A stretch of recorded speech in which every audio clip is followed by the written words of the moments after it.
కవ్విస్తున్న నీ కళ్ళు కైపెక్కించే పోకళ్ళు కాటేస్తే కాదంటానా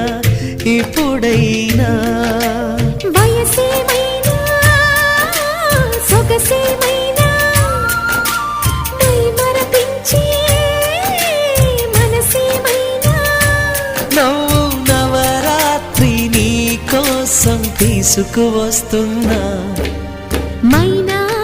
ఏమైనావే మన్మథ మాసం